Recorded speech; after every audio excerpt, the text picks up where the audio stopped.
Good evening. I'm Xu Daoquan with CGTN. We're now broadcasting from the epicenter of the outbreak of coronavirus, the city of Wuhan.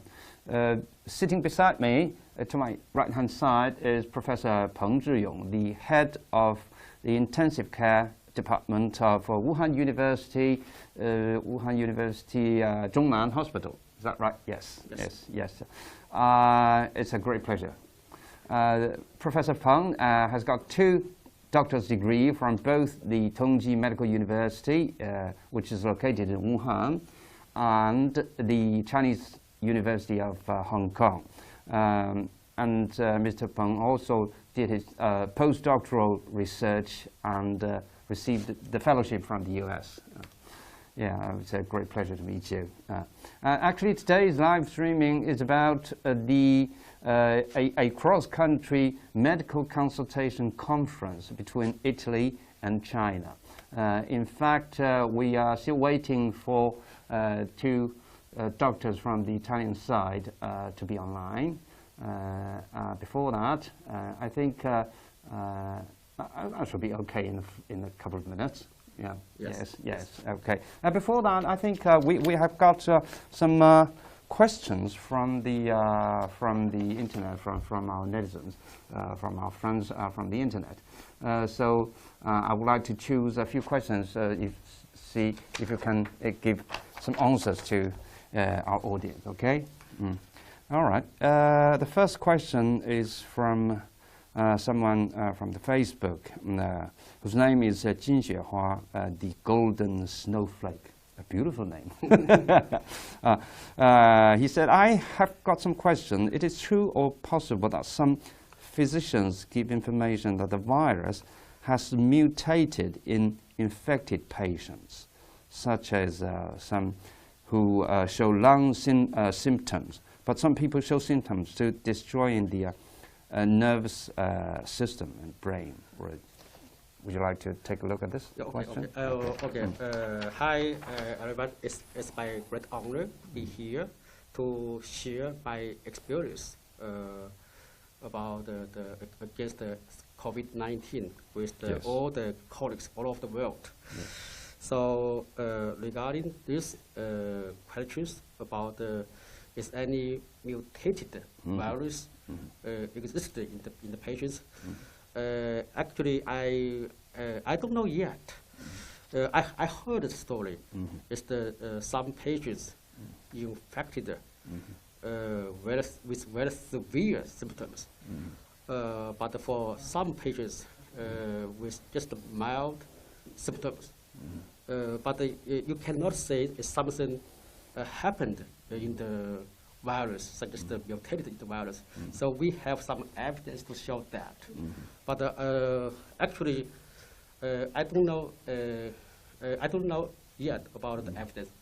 So probably after we need time to test is any virus mutated, and also we see is any injury and damage to other organs, such as the nervous system. So we need time to wait the result. Oh, yes. Yeah. So we have to wait. Yeah. Actually, over the past month, I've been to many hospitals, local hospitals in Wuhan, and met some of the doctors and nurses still working here for the treatment of the patient of the COVID-19.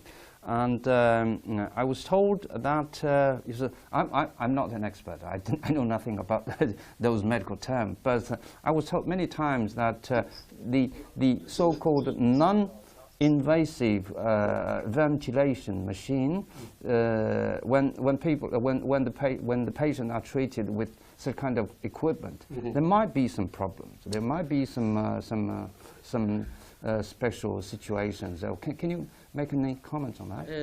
So I also heard this story. Is because for the ventilation supports, they have some ways. The first way, which is called non-invasive ventilation. we just put a face mask for the patients. Yes. And the second way is we put the intubation for the patient, which is called invasive ventilation. So initially we start with the non-invasive ventilation, but we cannot keep this model for a long time. If the patient have the patient still have the difficult breathing, the patient cannot tolerate this kind of the ventilation, and if the patient still have the hypoxemia, so we need to switch to the invasive ventilation. So this is we cannot keep the one model for a long time. We need to change the model based on the patient's situation. What about the patient with some other kind of disease like hypertension, high blood pressure? Yeah. So actually, based on the reports, the patients with hypertension are more likely to become severe cases. Especially the old people. Yeah, the older old people older also yes. with the hypertension. Yes. And also they are likely to become more severe and complicated with multiple organ failures. So this is the main factors to affect the outcome of the patients. All right. What can you give any other examples, like other diseases, of patients with other kind of diseases, such as diabetes, such as other, or any other diseases around the stomach or the heart disease? How to treat these kind of patients when they are they have been infected with the COVID-19? Yes. So actually, for the diabetes, the patient with diabetes also are likely to become more severe, and also complicated with the severe infection due to the uncontrolled glucose level. So this is also the one factor to affect the patient outcome. So based on the studies, is the actually from our database, if the patients have the hypertension, diabetes, or other cardiovascular problem, they are all likely to develop severe problems. So also the age also a problem. If the patients with the old age also easily to complicated with the organ injury, multiple organ injuries. Okay. Also the mortality is a little bit high compared to the patients with young age. Okay. So do you think? I'm 53. Yeah. No, you are young. You are young. Yeah. But I have to be careful as well. Yeah. I know this is not the first time you have such kind of medical consultations with the colleagues from other countries like Italy and United States. What kind of questions are most frequently asked, especially from Italy? I was told that you have been doing this, such a webinar with your colleagues from Italy, especially from the north of Italy. What kind of questions are the most frequently asked questions, and how do you answer these questions? So I think they are concerned about for the how to keep the medical professional safe. This is one of the most asked questions. And another other questions such as the for the screening test. So what kind of test should be performed for the patients with suspected patients, such as for example the virus test, or other like the antibody test to hope the clinician to confirm the diagnosis. And also other very detailed questions about how to manage the patients, such as the for the ventilation support. So when or how to switch from one model to another model. Okay. So this is very important for the clinician to manage the patients, the severe patients with the COVID-19. Okay, okay, good. All right, thank you very much. We are live streaming we're going to live stream a webinar, which is a medical consultation, cross-country medical consultation conference between China and Italy, between the medical staffs of China and Italy. We're in the epicenter of the outbreak of the coronavirus outbreak in the city of Wuhan.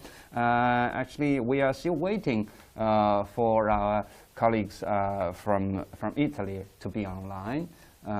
So you see this TV in front of us, it's still vacant. So we are still waiting for two professors from Italy, from the hospital of Lodi, which is a city in the north of Italy.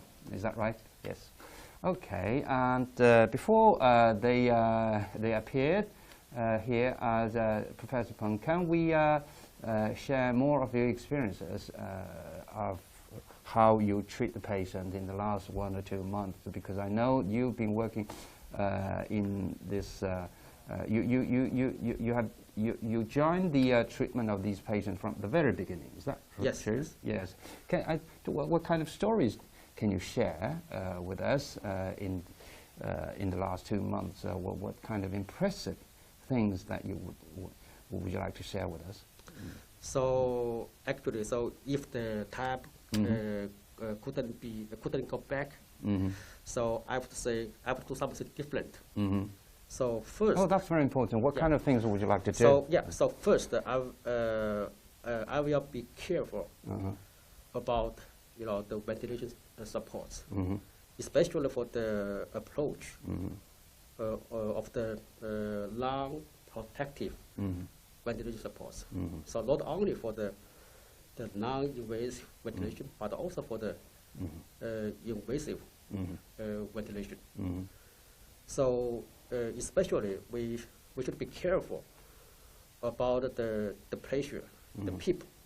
So if we want to set up the PEEP, it's better to monitor the term pulmonary pressure or the driving pressure.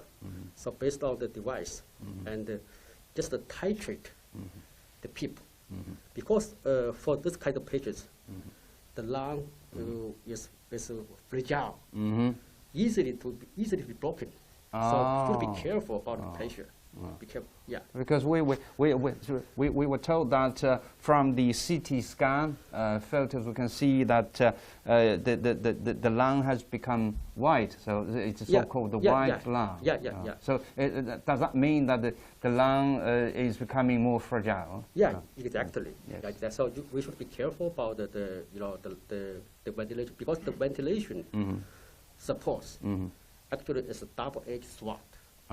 So of course it can improve the gas exchange. Yes. But also will damage the lung. So if we use improperly. So be careful about that. But is that the very popular equipment or a way of treatment in Europe, especially in Italy, in Spain, in these countries? All over the world. All over the world. They are still using the same thing. Yeah. But also we focus on the non-protective ventilation approach. But how to do that? So it's tricky. So be careful about that.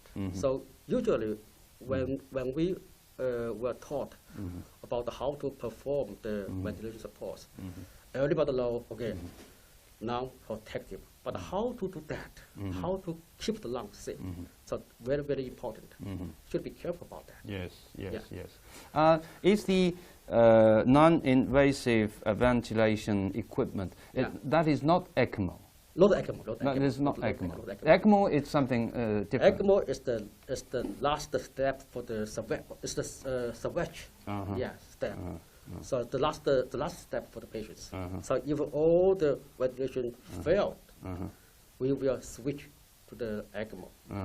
So So ECMO is last step. last step. Yeah. But it is necessity to save the patient's life when he or she is in a critical moment, in a critical condition. Exactly.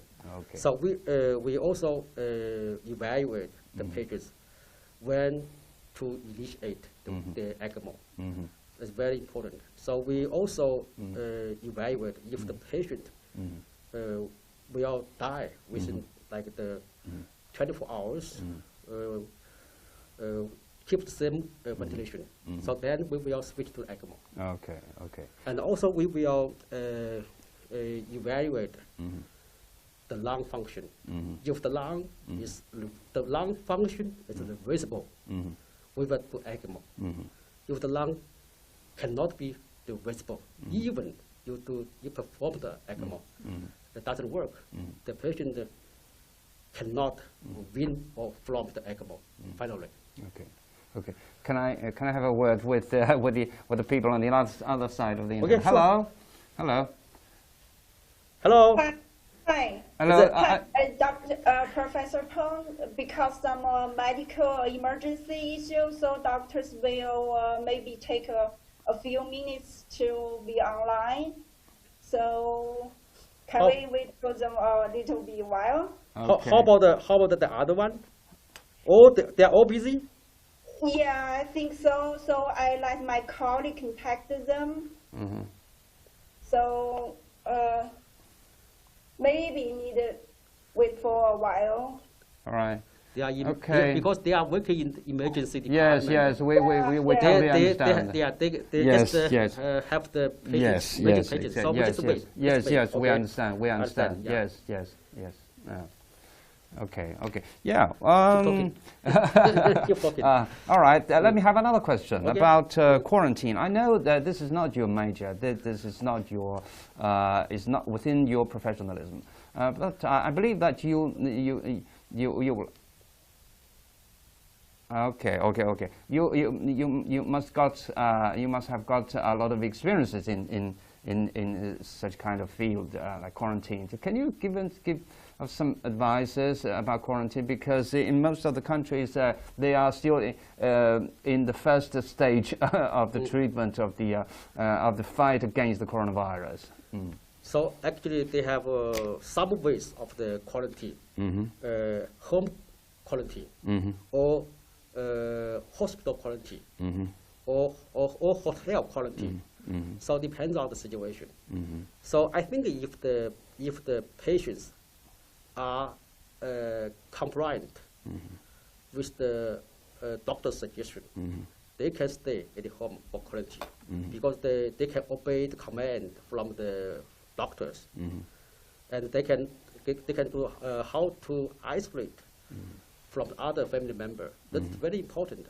So if the patient cannot obey command, cannot obey command from the doctors, I think that better to be quarantined in the hospital. So because the quarantine is not only safety for the patient itself, but also for the other members. Yeah. Okay, great. Let me read you a few comments from the internet. Okay. This one is from California. Emilio Salinas. All the people in China, we're praying for you. I love China. Okay. All right. So, hello, China. Hello. China sent medical team to Italy to cure Italy with medicine. Pray for Italy. Or I don't know if that's not true or not. Do we send any team of the medical team to Italy? I don't know. I don't know. I don't have any clue about that. But anyway, this is all the comments are very good, and yeah. Since this comment is from the United States, I know that you are also communicating with your colleagues in the U.S. They're also sending you questions, and they have also the same demand to have webinars with you discussing how to treat the patient because they are having more patients. What kind of questions and inquiries from your colleague in the U.S.? Yeah. So also they have some general questions. Yes. As well as some specific questions. Okay, so I would like to know what specific questions they want to. It's based on it's related to the our specialty, like to how to just like the the ventilation. They also ask because we have the high flow nasal cannulation. This is also we just put the flow, the nasal, the nasal canal here, and give the high flow, like at least 20 liter, 30 liter per minute, and also we can. So this is still some physicians concerned about that, because they are concerned about any droplet. Will be generalized from the high flow, the cannular, the canal, the nasal canal. So they ask us how to prevent. Ask us, is this safety? And also ask us, how is the ICU environment? Is any negative pressure room in the ICU? Because if the ICU equipment with the negative pressure, so it should be safe for all the staff there, because all the droplet will come out, and so this is a concern about the environmental pollution by the high flow nasal cannula. Okay. So they're all concerned about that. Okay, good. Thank you. Thank you very much, Professor Professor Pang. We are still waiting for the colleagues from the Italian hospitals to be online, because they are extremely busy at the moment. They have more and more patients in the hospital, and both the professors from the Italian side are working in the emergency department of the hospital. So we fully understand that they must be very busy at the moment. They will continue to share Professor Pang's valuable experiences in the last 2 months when you are treating the patient. Okay, I've got a few more questions here. This question is from Soto Londes, which I just don't know how to pronounce that name. What are some of the potential after effects to the lungs from the virus? Are you continuing to follow up on patients, performing CT scan or testing the blood? I mean, is that the RNA? Is that referring to the RNA testing? Yeah. Okay. So I think the major points. Yes, I'm also concerned about that, the potential after effects. What will happen with the 2 months after they have been discharged from the hospital? Yeah. So this is a very good question. We are also concerned about that. Yes. So even the patients are discharged to home, we still follow them. Initially, we will have the chest CT to see any changes, any improvement from the chest CT. Yes. And also we will do the virus test. Is any positive or negative? I mean, negative is good. Also, we will do the antibody test. Antibody, even because for the positive. But the sensitivity of the virus test is only 30% to 40%. But if we add the antibody test, probably it's better to check the changes of the virus. So we will follow at least 1 month, 1 month after discharge, and then 3 months, and then 6 months, and then 12 months. So because we never know this problem, we need to know how is the long-term outcome of the patients. Okay, good. Thank you. Another question from Fatima Atif. Is it true that summers are near, so COVID-19 may eventually cure itself? This is also a question. I hope so. Yes, we do. We all do hope so. I hope so. It is said that about 17 years ago, when SARS occurred in Beijing, the people say it disappeared when the summer comes, when the weather becomes hot, warmer and warmer, and it seems that the virus disappeared by itself. Is that true? I hope so. I hope so. But I don't know how about the weather now in Iran. Probably now is I don't know if the temperature in Iran is hot or not. Yeah, it should be hot. I don't know. Should be moderate. Should be moderate. Yes, So yes. I hope the virus can be cured by the high temperature. But this virus is different from the virus 17 years ago. It is all called coronavirus, but this one is different from that one. Huh? Yeah.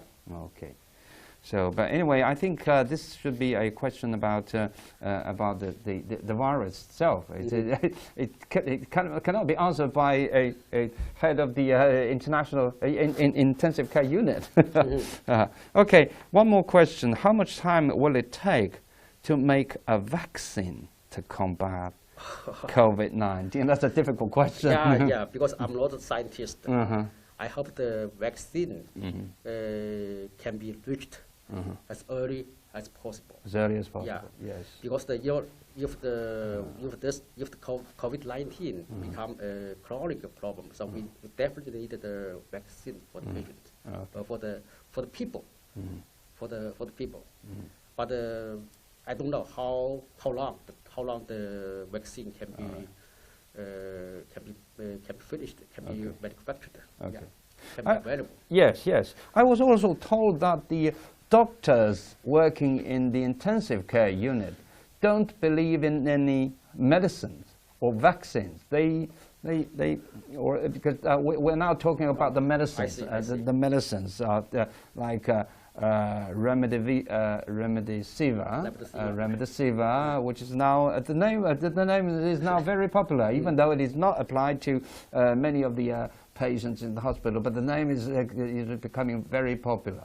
But I was told that some of the doctors working in the ICU don't believe in the function of any kind of new drugs or the function of vaccines. It's not true, or it is just a rumor. I mean, first, for the vaccine used in the ICU, it's too late. It's too late. Yes. Yeah. Yes. But we can give some vaccine for the patients in the critical ill condition. For the further infection. But for the current infection, I don't think it's useful. Yeah.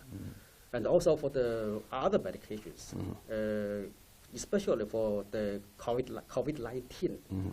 So actually, there's no approved or no evidence to show any medication effective for the COVID-19. Okay. Regarding for all the medication, antivirus medication, because all the antivirus medication have some side effects, such as they will depress the immune function. Yeah. So if we have the definite evidence to show this antivirus medication can work for the COVID-19, we will definitely use. But if low evidence, we will be careful about that. Okay. Yeah. Okay. Another topic you might not be very interested about which is the traditional Chinese medicine. 17 years ago, when I was still young, then I was working for CCTV then, and we were also reporting on the fight against the coronavirus, on the SARS virus, and then we were told that traditional Chinese medicine functions. They play the role in the treatment of these patients, and nowadays when we are doing the same. We're fighting the same battle against the coronavirus. I know that some of the traditional Chinese medicines have been applied in the treatment, in the clinical treatment of the patient, and people say, well, some people say, it's effective, it is useful, especially for the light syndrome patient. It's very useful, helping them, recovery. But I don't know if these kind of things have been applied to the patients who are in critical conditions. So what do you think of that? So honestly, I don't understand the Chinese medication, the Chinese herbs, but I truly believe the Chinese herbs worked for some conditions, but not for the critical ill patients. For example, when I was a kid, I was fractured.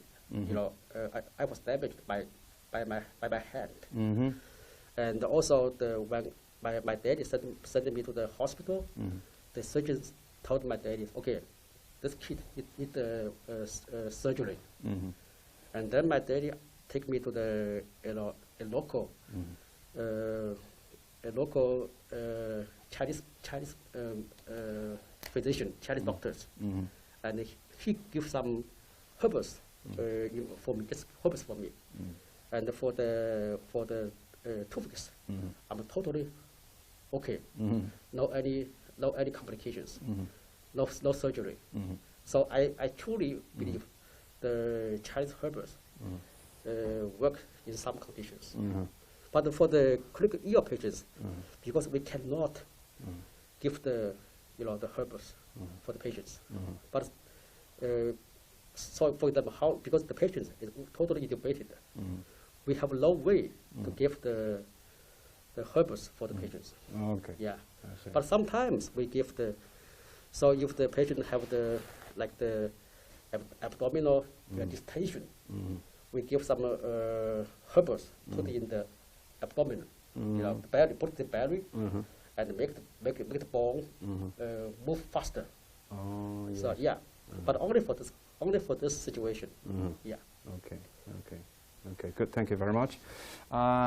We know that in January and at the beginning period of this outbreak, of the coronavirus outbreak, some of the medical staff, some of the doctors, nurses, were infected. Unfortunately, some of them have died. I think about at least 10 doctors and nurses died from the local hospital. But I don't remember the exact numbers. There should be. Hello? Oh, they're coming. Okay. Hi. Hey, hello. How are you?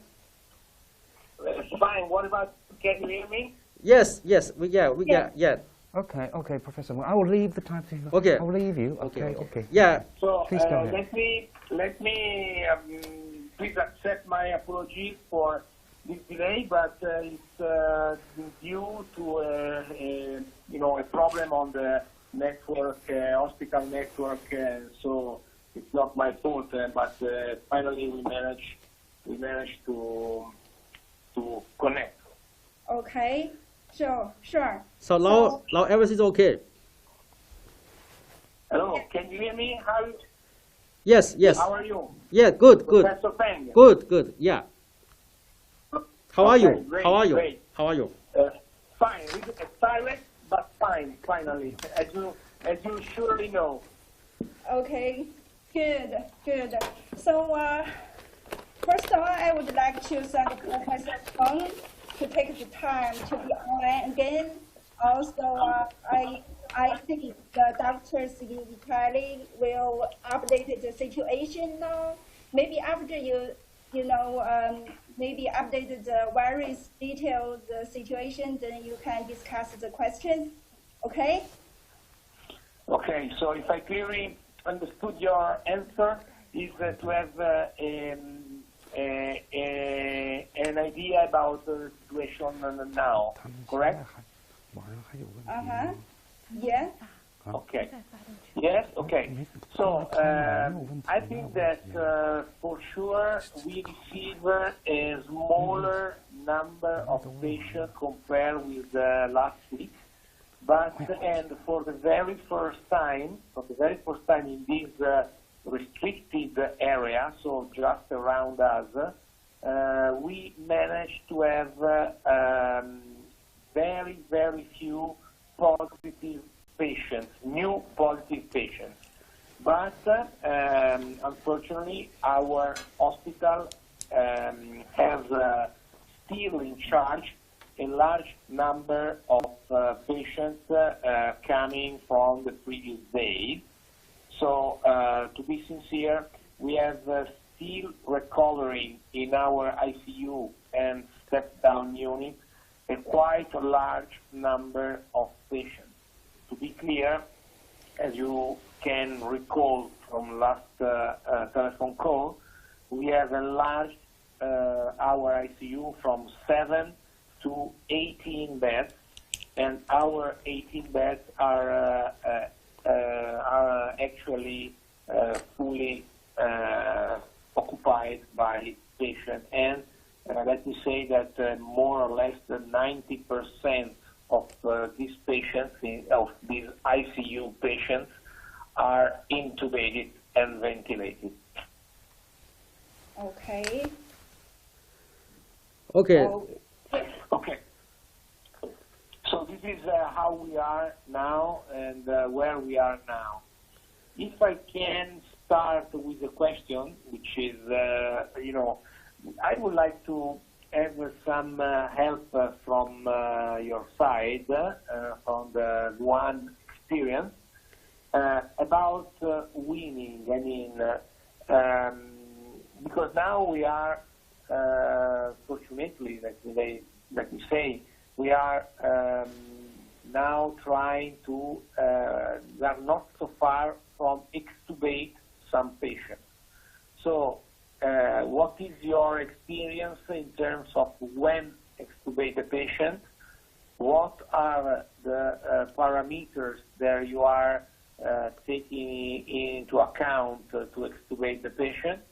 And if you use immediately after the extubation non-invasive mask ventilation, and if you do, what kind of ventilation parameters you set up? Okay. So I'm happy to know that now everything is okay for you. So are you okay? So for your ICU, you have you from 7 beds to 18 beds, or Yes. the medical staff enough now? You have enough Yes, medical the staff. staff. You have staff. Okay. The medical staff is struggling, Wow. is trying to do its best, but for sure we are exactly the same number of when we were on the 7-bed configuration. Okay. Let me say that our physicians and our nurses are exhausted Wow. by now. I fully understand. I told you last week you're better to recruit more doctors, more nurses in your ICU, because you cannot. This is a crucial point because we have fortunately a quite large increasing number of nurses and physicians that are at home because they are positive. And let me say that our region, so not my small Lodi is a town in Lombardy, and the Lombardy region is more or less with a population of 11 million of inhabitants. 11 million of inhabitants. So Lodi has 2,000 240,000 citizens. So it's a, it's a city. It's not a large city. It's not Milan. But all the hospitals around Lodi, even the larger hospital in this region, are completely overwhelmed by a large number of patients. So also to recruit physicians from other hospitals or different regions from ours is quite challenging, it's quite difficult. I mean, you can recruit the physician, not only for the intensive care physician, but also for other physicians to help you, such as the physician with the intensive care training, such as the anesthesiologist. They have very good experience for the intubation or put the line. So you're better to recruit the physician with the ICU training background, so they can help you. But if you want to recruit the ICU physician, probably difficult for you because the other area, they all need the ICU physician to help them. So probably I suggested you last week you can recruit the anesthesiologist to help you. Yes, that's exactly what we are trying to do. Hopefully, I think that hopefully, I hope that this will be this will be reality. This will be what's gonna happen. But to be very sincere with you, I think that it's not so easy, unfortunately, for us to recruit new physicians and new nurses. Also because, as I told you last time, our hospital did a big effort to recruit other nurses and physicians to open new beds in other parts of the hospital, because the problem for our hospital is not only the ICU, but also medical beds, because we have a large number of patients to address in the medical bed. So also other skilled patient and physician is also involved in other part of our hospital. But anyway, we are doing what we can. The problem is that our region is not now in good condition to fulfill the mandate to obtain, to have other competent, as you mentioned, skilled physicians. Okay. So let's back to your questions. You mentioned most of your patients requiring intubation. So some patients you are considering to extubate for them. So you want to know you want to know the when to extubate that. So I think the criteria for the extubation is similar to other to other ARDS patients, but keep a little bit conservative. For example, so especially for the PIF ratio, you'd better to maintain the PF ratio around at least 250, and also decrease the FiO2 to the 40%, 30%, and then gradually to to wean off the ventilation. And also before, So, yeah. sorry, I mean, sorry. If I clearly understood, you are advised to extubate this patient, maintain the same level of PEEP when they are intubated, and to increase the FiO2. Is this correct? Yeah, I mean a little bit conservative compared to the other ARDS patients. So, for example, for the weaning criteria, for the PF ratio, PF ratio is the PaO2 divided by the FiO2. The PF ratio is the ARDS criteria. The PF ratio like the less than 300 or less than 200 or less than 100. But if you want to extubate the patient, the PF ratio at least above 250, and then and then FiO2 at least less than 40%, If the patient can tolerate this without any difficult breathing, and then you gradually wean this kind of patients of the ventilation. Okay. Yeah. And when you manage to extubate the patient, so your extubation is successful.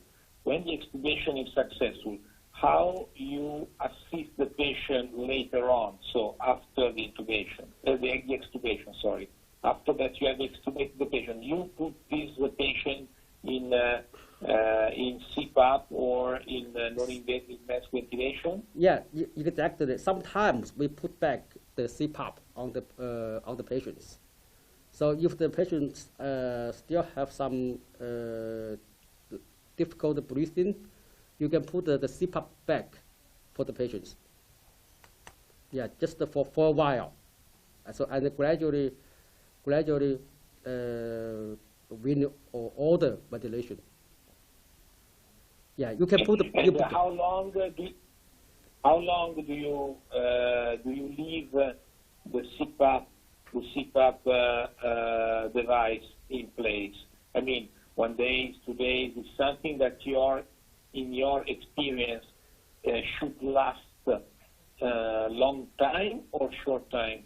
If the patients have any kind of the dyspnea, like the difficult breathing, they can if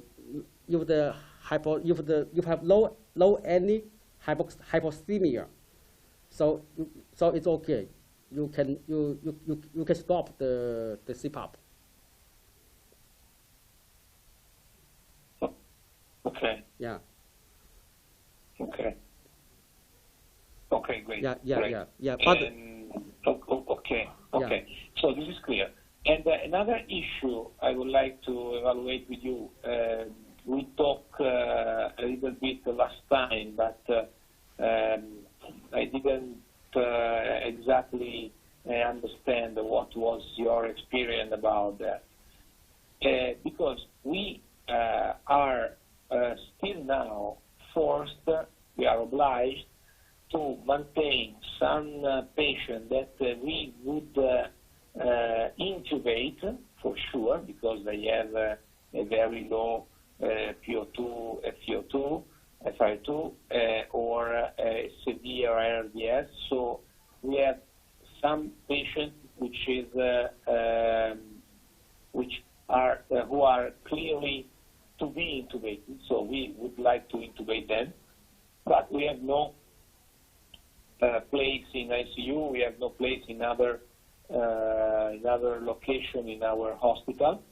So we are forced to keep them in non-invasive mask ventilation. You think, in your experience, that to leave this patient in non-invasive mask ventilation for, I don't know, one day, 2 days, is something that we can do, or is something that is completely wrong?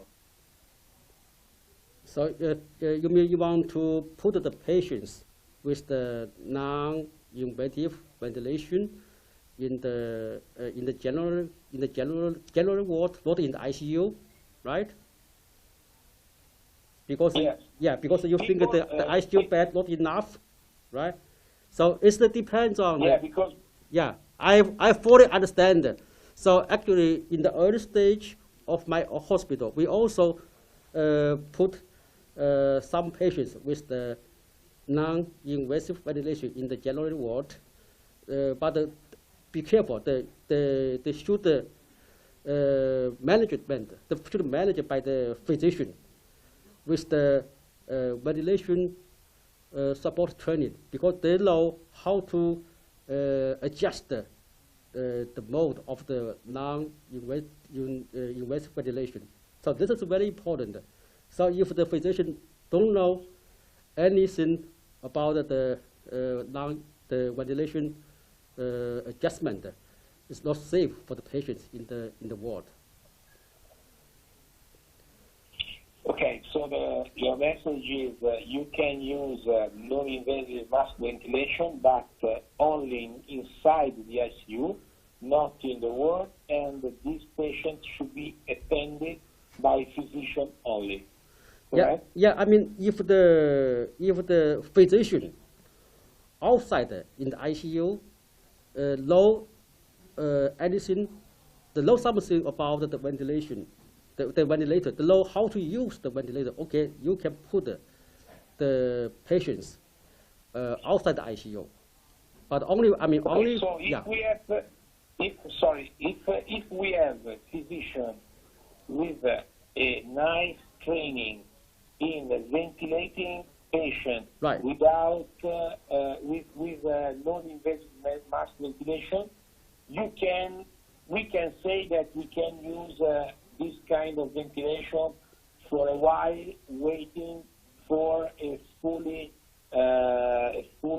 ICU bed. Is correct? Correct. Yes. We also great. have the similar situation as you mentioned, because we also have we also that's okay. But be careful. The physician, the doctor, in the general ward, they should know how to manage the ventilator. This is very important. Otherwise, the patient not safe there. Okay, this is very clear. Yeah. Another question about this issue. Do you think, in your experience, that when you keep, and again, we keep the patient not in ICU with a trained, so a very competent physician in terms of non-invasive mask ventilation. If we do that, you think that the survival rate and improvement is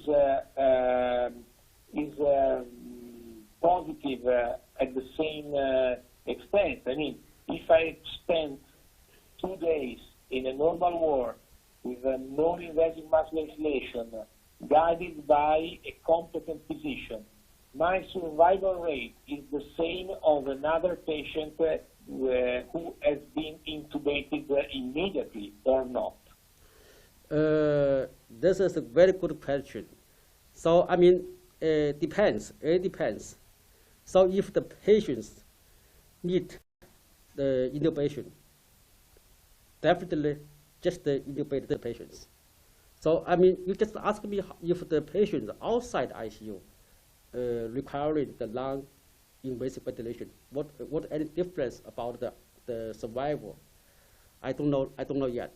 But of course, I truly understand ICU can provide good care for the critical ill patients. So if you have enough resources, ICU resources, you're better to put the patients in the ICU. But you haven't.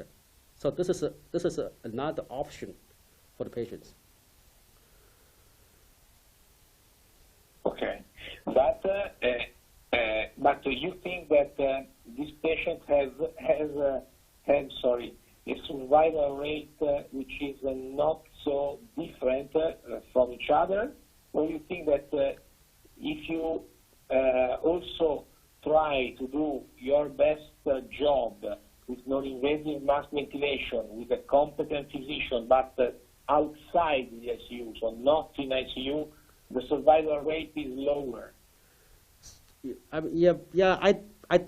I never compare about that, but I still think the patients can receive better care in the ICU. Yeah. Yes, but I think that nobody has this let me say statistic number in our hands, because I know that it's difficult to assess this.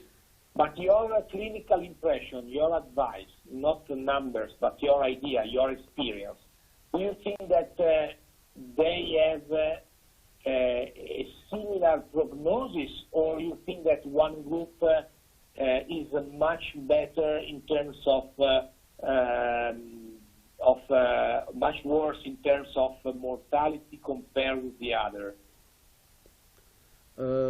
Actually, I never compare about that. But I truly believe, because ICU is a teamwork, not only the patient not only get benefit from the ICU doctor, but also will benefit from the trained nurses. So I'm not sure that in the general ward, the nurses can give the same care for the physician or for the patients.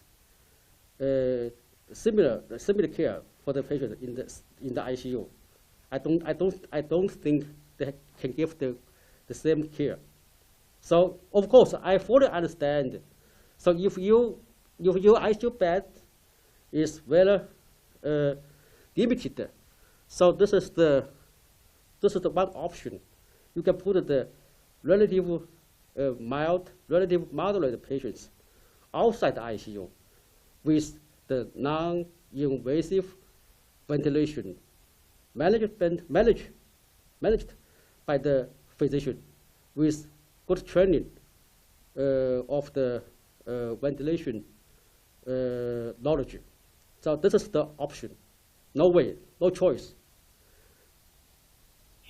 So you are telling me that if you have no bed inside the ICU, yeah, the only way to manage this patient is a non-invasive mass ventilation outside the ICU.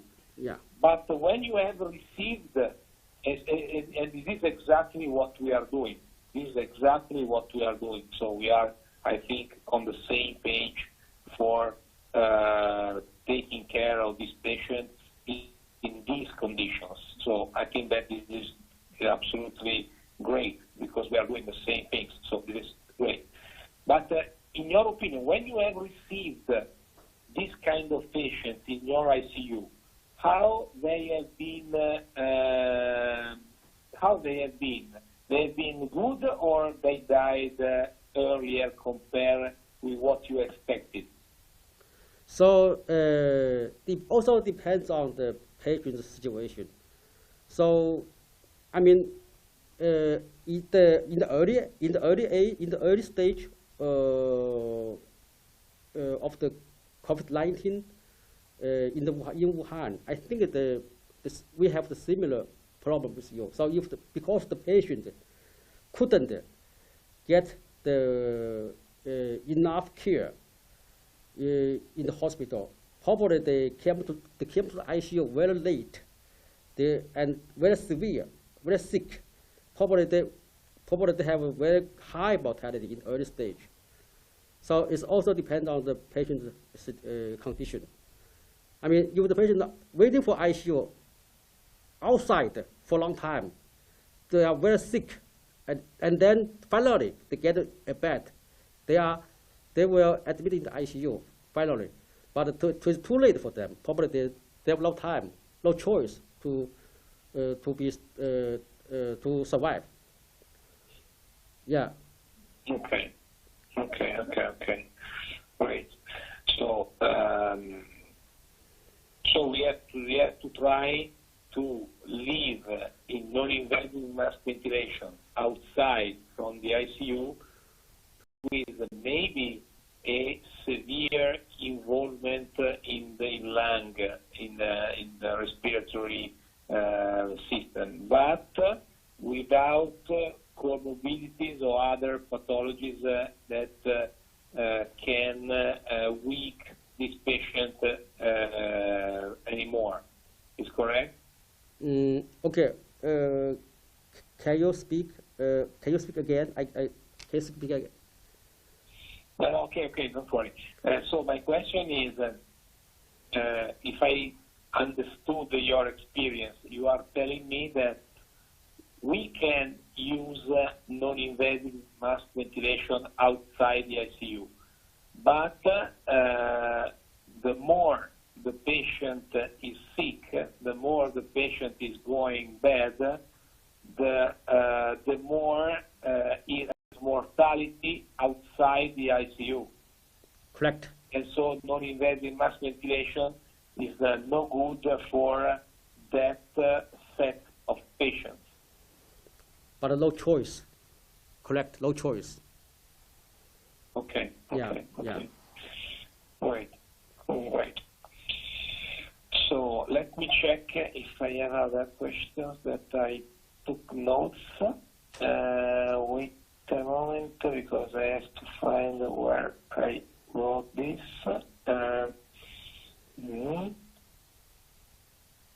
Ok. Allora,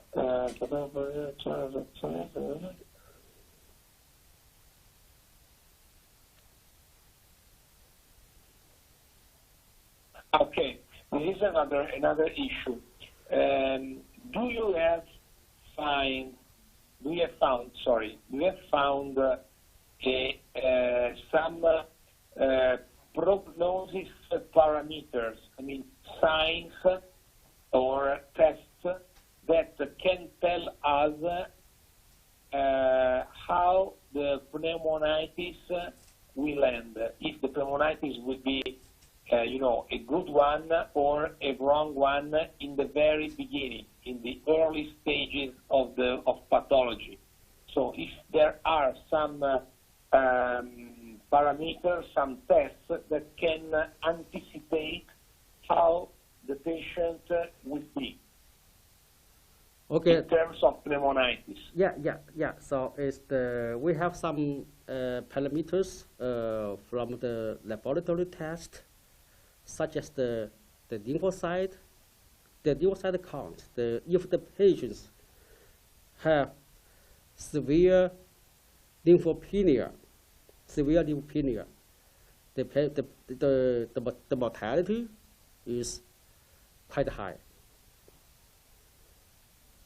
If the patients have the high level of the D dimer, the high level D dimer, the patients probably is also related to the high mortality. I mean, if you do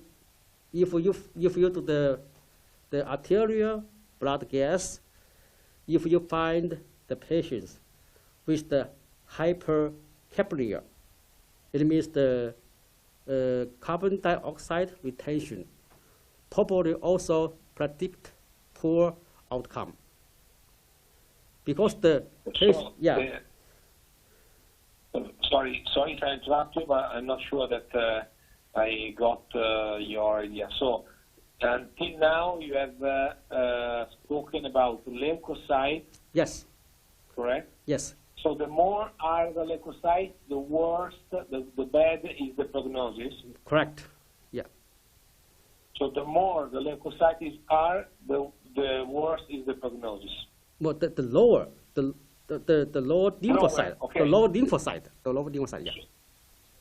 Yeah, but So the lower is the lower are the leukocytes, the worse is the prognosis. yeah, the lower lymphocyte, yes. Lymphocyte, okay. Yeah, lymphocyte, the lymphopenia, yeah. Mm. See, white cells. We are talking about white cells. Yeah, but if the neutrophils high, probably worse diagnosis. Sometimes they use the ratio. I mean the neutrophil lymphocyte ratio. This ratio, the higher ratio, the worse outcome. Okay. Yeah. And then the higher ER, the peak level, the higher is mortality. Yes, the D dimer is the D dimer is the higher the D dimer, worse outcome. Okay. Yes. Great. And then the CO2. Correct. CO2. Yes. The higher is the CO2. Yes. CO2. The worse is the prognosis. Correct. Yes. Okay. Great. Mm-hmm. And then other parameters. So if you put on the ventilation, especially for the invasive ventilation, if you can measure the lung compromise, if the lung compromise is quite low, the lower compromise, the worst outcome. But this parameter detected with the ventilators, not from the laboratory test. Is from this is the variables in the ventilator. You can just see the how many tidal volume per patient. So this is which is called non-compromise. If this volume is too low, and then the outcome is worse. Sorry, what volume? I mean this is which is called non-compromise. It's the sorry, I didn't. This is the parameters from the ventilator, not from the not from the laboratory test. It's from the ventilator. So if you intubate the patients, you can see the compromise from the ventilator, and then if the low compromise, the worst outcome. Because this indicated the severity of the lung injury. Okay, so the lower is the compliance, the worse correct, is the correct, yeah, correct, yes. Okay, yeah. That's clear. Yeah, that's clear, Okay. yes. Okay. So basically are leukocytes, peak level, CO2, correct. and compliance. Correct, yes. Okay. Okay, great. So this is absolutely useful. I think that more or less these are, the burning questions, the questions that I have envisioned for ICU. We talked about fluids last time. We talked about hemodynamic support last time.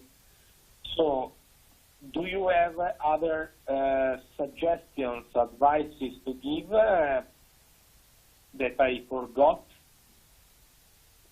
You mean for the in what For situation? the treatment of this coronavirus positive patient in ICU. You mean any other medication, right? Or any other treatment? Yes, advice. Yes. Yes. Also medication. I see. Is a good point. I see. Honestly, they have no any proof or no any evidence to show the medication work for the coronavirus, for the COVID-19. So I don't think it's any medication useful for the COVID-19. Actually, they have some clinical trials here, to test all kinds of the medication, the antivirus medication, but I don't know the result yet. So I hopefully they have some positive result in the near future, and then can share this experience, can share the result with you. But so far no any result. I don't know any result yet. Okay, great. But you can try the high dose of vitamin C. For the patients with the COVID-19. I mean, you can use the 12 gram of vitamin C every day. I tested this in my ICU. Actually, the vitamin C, there's no any side effects of vitamin C, and the trials last year or the year before last year, the high dose vitamin C have been demonstrated to improve the ARDS from other diseases. Also, vitamin C have been reported to improve the outcome from septic shock. So you can try the vitamin C, because the vitamin C is no any side effect. If without any choice. I mean, yeah, 6. I usually use the 6 gram every 12 hours. So total 12 hours a day. Okay, understand. Okay, so I think that we did an excellent job because we share a large number of information, and these are really precious, really positive for us, because we can be sure that our experience is backing your experience, and this is very important. So I think that we are really happy and absolutely thank you for this collaboration that I envision may continue, if you wish. I think that we can set maybe another conference maybe at the end of the next week in order to see if something is changing considerably by our side, because things are changing quite fast here. But I can tell you that I think that in the next 2 weeks, 15 days, 5 days, I think that the situation will be no so different from what we are looking at now. So receiving again new patients and receiving again new patients with ARDS. So I think that if you wish and if you agree, yes, we can set another conference maybe in the second part of the next week. what you think about. Okay, so okay, I will let you know. Probably next Thursday or how about you? Next Thursday, the same time. Thursday? Next Thursday. Okay, so Yes. Yeah, we you're will. available? What is the number? Is number of the day? I don't know next Thursday. What date? Next Thursday. Next Thursday Yes, sir. is the 19th. How about the March? 19. How about 19? It Okay. could be fine. Okay, we can. 19 could be fine. Yeah, we yes. can. Yeah, if we talk, if you have some problem, we can reschedule. Okay. Okay, so if it's okay for you, we can fix next 19, March 19, which is fine for us. Okay. Otherwise, if you have problem or we have problem, we can easily reschedule the meeting. No problem. Okay. Okay, so okay, Professor Peng and the doctors, maybe I can arrange the meetings for all of you. Sure. And I will text you or send an email to you, okay? Okay. Okay, great. Great. Okay. Great. Thank you. Thank you very much for Okay. your time, for your cooperation, and let me thank all your team, all your people for the brilliant job that you did and that you are keep on doing in these weeks that are surely better compared with the previous one. But we know that you did an amazing job, and this is important for us because your experience is now our experience, and this is absolutely great. So thank you. Okay. It's my honor to share my experience with you. Okay. If you have any Okay.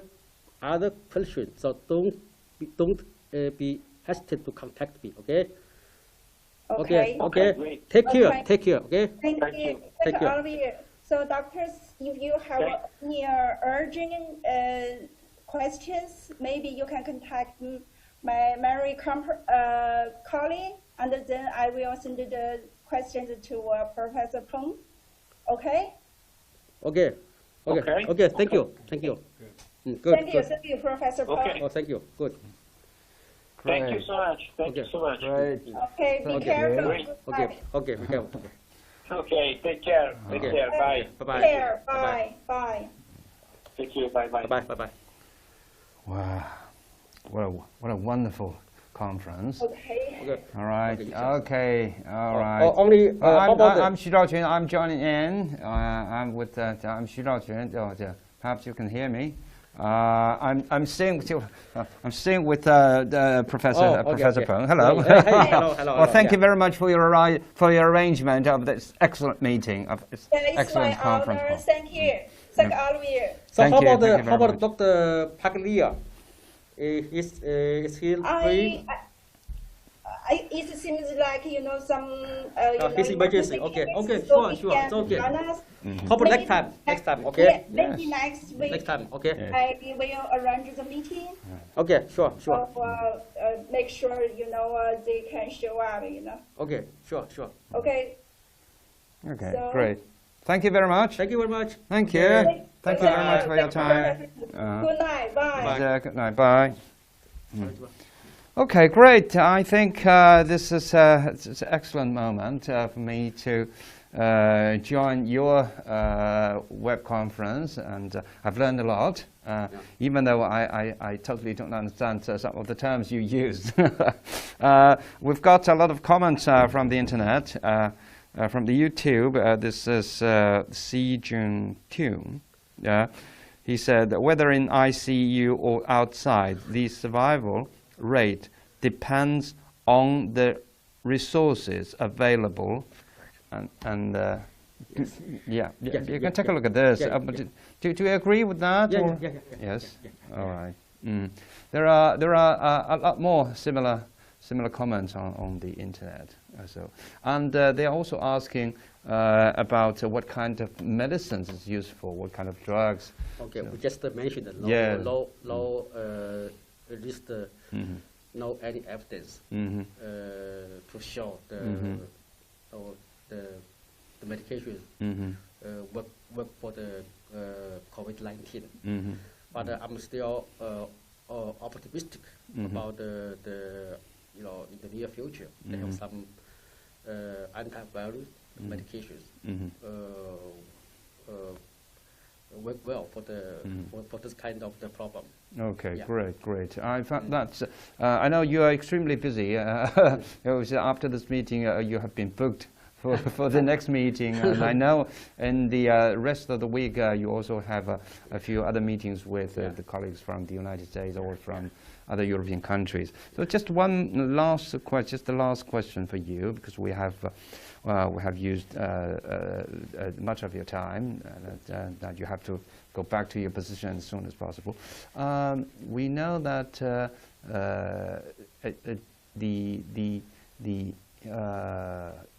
it's extremely important for the doctors and nurses, for the medical staff in the hospitals to protect themselves. Can you give more advices to those who are still working in the so-called first stage or the first period of the combat against the fight against the coronavirus, like especially in the countries where people don't have much experiences, they don't have much experiences in such kind of things. So I mean the personal protection quite important for the medical professionals. So actually in our hospital, in my department, we have a very strict protocol for the medical professional to guide how to wear the personal protection equipment or how to take off the personal protection equipment. So each steps quite important. So if we ignore any step, it will be dangerous for the medical professionals. So all the details quite important. And also, I mean, even outside the ICU, if we want to sit together, like you have a lunch, or you have a breakfast, you try to avoid close contact each other. Okay. And also for the hand hygiene quite important. Okay. So wash your hand before before you touch yourself. Anytime, remember wash your hand. All right. I just want to add one more question, because I've got the latest news on my iPhone, my mobile phone, that the academician, one of the academician, Miss Li Lanjuan, said maybe this situation, the current situation, will be ended at the end of March. What do you think? I hope so. You hope so? I hope so. Yes, everybody hopes so. Yeah, I hope so. Yeah. Okay, great. Thank you very much. Thank you very much for your precious time today. Yes, I know that you. How many patients are still being treated in your hospital? I think because we are responsible the patients in Dong'an Hospital as well as patients in the Nationwide Hospital. So I think it is more than 1,000 patients now in both hospitals now. Yeah. So you're traveling between these two Right. hospitals? Yeah. Yeah. So the traveling back and forth between Yeah, these yeah. two hospitals. Yeah. Okay, great. That's much more workload than the usual workload you have. Yeah. Previous. So exactly. Yeah. So I actually I don't know what date is today. I don't know. I have any holidays, any weekends. So I just know today I must go to work. So that's the reason we admire you very much, and all the nations are counting on you. So all the peoples are think that you're the hope, the doctors and nurses are the hope of the nation, and we appreciate that. We thank you so much for your precious time. We thank you so much for your efforts, and we hope all the people working in the hospital be safe and healthy. Okay, thank you. Thank you so much. Thank you. Thank you. Okay, good. I know you will have more.